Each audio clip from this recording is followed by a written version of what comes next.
নমস্কার বন্ধুরা, মোহনা রান্নাঘরে আবার একটা নতুন রেসিপি নিয়ে এসেছি।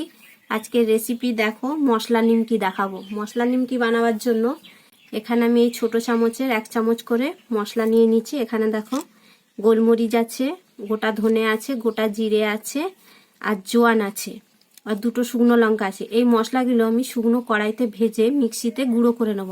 আর এখানে আমি 1 বাটি ধনে পাতা নিছি, ধনে পাতাটা বেটে নেব। মশলা নিমকি বানাবার জন্য আমি বড় কাপের 1 কাপ ময়দা নিয়েছি। এর মধ্যে স্বাদ অনুযায়ী আমি নুন দিয়ে দেব।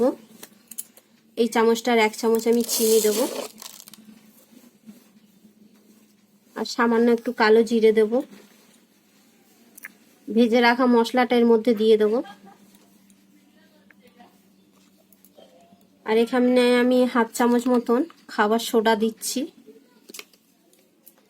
যে ধনে পাতাটা বেটেছিলাম সে ধনে পাতা বাটাটা এর মধ্যে দিয়ে দেব।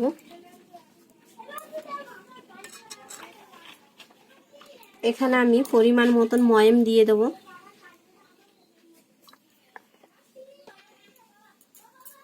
এখানে আমি ঠান্ডা জল ব্যবহার করব না, কুসুম গরম জল নিয়েছি।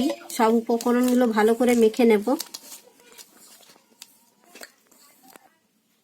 উপকরণগুলো ভালো করে মেশানো হয়ে গেছে। আমি এই কুসুম গরম জলটা দিয়ে অল্প অল্প করে জল দিয়ে মেখে নেব ময়দাটা। খুব ভালো করে আমার মাখা হয়ে গেছে। আমি 5 মিনিট মতন এটা ঢাকা দিয়ে রেস্টে রেখে দেব।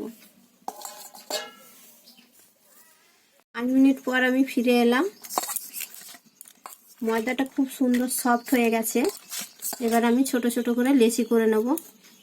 এই ধনেপাতার মশলা নিমকিটা খেতে এত অসাধারণ যে ছোট বড় সবাই খেতে খুব ভালোবাসবে বাড়িতে বানানো।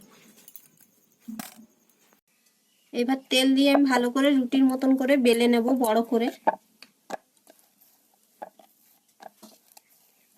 ধারগুলো একটু করে কেটে নেব। কেটে সাইডের গুলো বাদ দিয়ে দেব।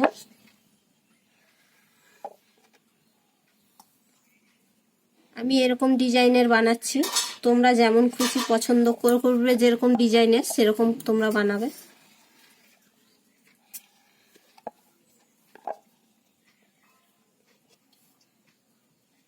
এইভাবে কেটে নিতে হবে।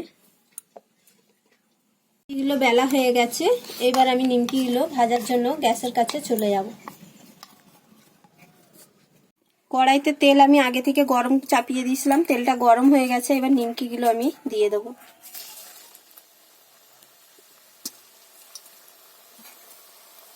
নিমকিগুলো সব আমার ভাজা হয়ে গেছে। এবার আমি কড়াই থেকে তুলে নেব।